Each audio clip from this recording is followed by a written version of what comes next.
আন্ডারে, আবার বঙ্গীয় সঙ্গীত পরিষদ অ্যাফিলিয়েটেড টু রবীন্দ্রভারতী ইউনিভার্সিটি।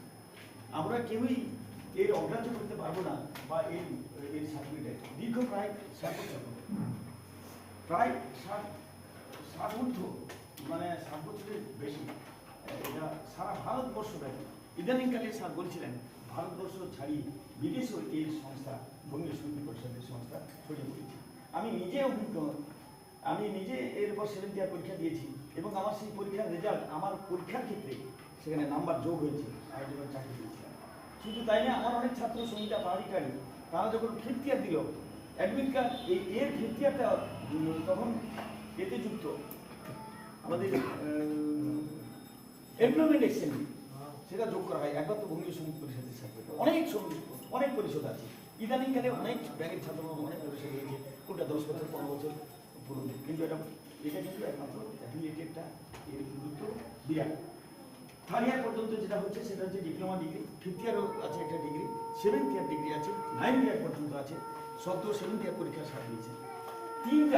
তিনটা জেলার দায়িত্বে তিনি রয়েছেন, ঝাড়গ্রাম, পশ্চিম মেদিনীপুর, পূর্ব মেদিনীপুরের কিছু অংশ এবং আমাদের সহদ্বীপ। এবং তার প্রধানতায় এই সেন্টারটা এখানে হয়েছে।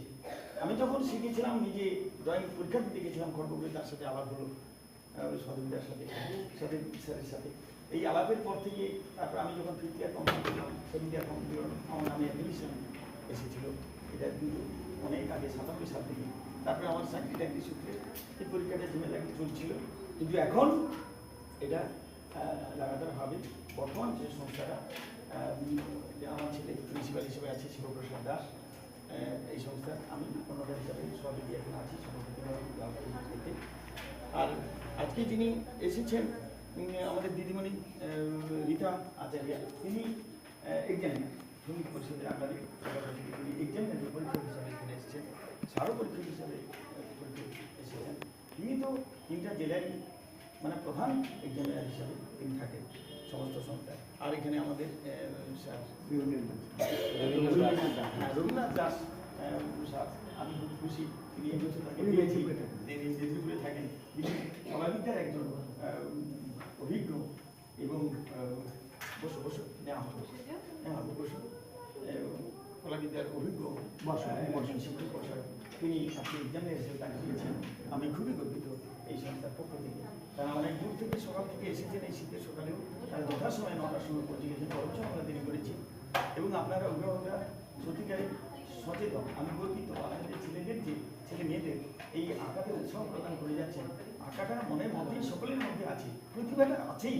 আমি দেখেছি, আমি নিজেও তো ড্রয়িংয়ের শিক্ষক, দেখেছি প্রতিভা আছে, একটু টাচ করে দিলে যেন চলে যায়। মানে কিছু না, আমাদের কাজ হচ্ছে একটু জাস্ট প্রদীপ আছে, ওদের মধ্যে তেল আছে, কলতে আছে, সব কিছু আছে, ফায়ারিং একটু করে দেওয়া, জ্বলতে থাকবে। সে নিজে আলোকিত হবে, 4-5 ঘন্টা আলোকিত করবে। এই প্রতিভাতে সে কোন জায়গায় চলে যাবে। আর এটা একটা ড্রয়িং আমরা জানি, পাবলো পিকাসো, তিনি গোয়েন্টিকার ছবি যে বিশ্বখ্যাত ফ্রান্সের গ্যালারিতে সব থাকে, অ্যাবস্ট্রাক্ট আর্ট, এই ছেলেটা অ্যাবস্ট্রাক্ট আর্টের মতো, এই মাথা ঘোরা, মুখ এদিকে করে দিল, সেদিকে করে দিল, ব্যাস গোয়েন্টিকার ছবি যে বিখ্যাত ছবি, অ্যাবস্ট্রাক্ট আর্টের মধ্যে দিয়েছি। আমাদের নন্দলাল বসু থেকে শুরু করে যে কোনো, আপনি ছড়া একটা কবিতা আছে যা লিখেছেন, তবু তার সামাপ করে ছবিটা সারাংশ, বিশাল একটা ইতিহাসের সারাংশ, এটা বিশাল মনের ভাবনার সারাংশ একটা ছবি। ছবি ভাষা, সারা পৃথিবীর ভাষা, সারা পৃথিবীর যে কোনো ভাষার লোক ছবিটাকে নেয়। পিকচারের গুরুত্ব এখানে।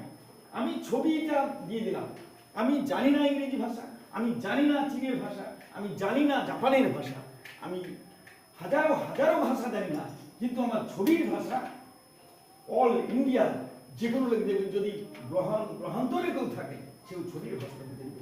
হরপ্পা মহেঞ্জোদারো সভ্যতার ইতিহাস কেউ পড়েনি, বাট সে দেওয়ালে আঁকা ছিল, চিরুনি দিয়ে মাথা আঁচড়ানো একটা সুন্দর। তাহলে বুঝে নিলাম 10,000 বছর আগেও মানুষ সৌন্দর্য প্রিয় ছিল, নাহলে চিরুনি দিয়ে আঁচড়ানো সেই পাথরের মূর্তিটা কেন? ইতিহাস তো লিখে নেই, কাগজ তো ছেড়ে গেছে, কিন্তু পাথরের সেই ছবিটা থেকে ইতিহাস এখন রচনা হচ্ছে। ছবির একটা দাগ, একটা ইতিহাস, তার ভাষা যুগ যুগ ধরে বলবে। একটা ইতিহাসের সাক্ষী ছবি, একটা সমাজের সাক্ষী, সংস্কৃতির সাক্ষী, দেশের মূল কাঠামো সাক্ষী। ছবি থেকেও ছবিকেও এঁকেছিল অ্যারিস্টটল কি অমৃত ছবি থেকে প্র্যাকটিক্যাল আসছে বিজ্ঞান এই সমস্ত আছে। এই অনেক কিছু যারা করছে পোর্ট্রেট, একটা পোর্ট্রেট আমার তো এখন ক্যামেরাতে একটা ছবি নিয়ে নিলাম, আমার একটা ছবি তুলে টাঙিয়ে দিলাম, কিন্তু আপনার ছবিটা যদি পোর্ট্রেট করি, রং তুলিতে এঁকে যদি ক্যানভাসে এঁকে যদি টাঙানো থাকে, সেই ছবির দাম লক্ষ লক্ষ টাকা। ছবি তো ক্যামেরা দিয়ে তুলে নিলে বিনা পয়সার ছবি, সেই ছবি ছিঁড়ে ফেলে দেবেন, হাজার হাজার ছবি, সে কিছু দাম নেই। কিন্তু পোর্ট্রেটে যদি আপনার একটা ছবি রং তুলি দিয়ে আঁকা থাকে, যদি ক্যানভাসে আঁকা থাকে, জল রঙে যদি আঁকা থাকে, যদি প্যাস্টেল রঙে আঁকা থাকে, বার্নিশ পেন্টিং রঙে আঁকা থাকে, ওয়েল পেন্টিংয়ে আঁকা থাকে, অ্যাক্রিলিক পেন্টিংয়ে আঁকা থাকে, কোটি কোটি টাকা, লক্ষ লক্ষ টাকা, কে না বলতে পারে তার প্রতিভা কোন জায়গায় যাবে। আমাদের কাজ হচ্ছে পড়াশোনার সাথে সাথে এই প্রতিভাটাকে একটু কাজ করে দেওয়া, অমূল্য সময় খরচ করে আপনারা যারা অভিভাবক আছেন তাদেরকে অনুরোধ করছি এই উৎসবটা তাদেরকে দিয়ে যাবেন। কি আঁকলো না হলে ছবিটা তো আঁকতে পারেন না, এটা তার সেই রঙের এই ছবিতে বিশাল মনোযোগ।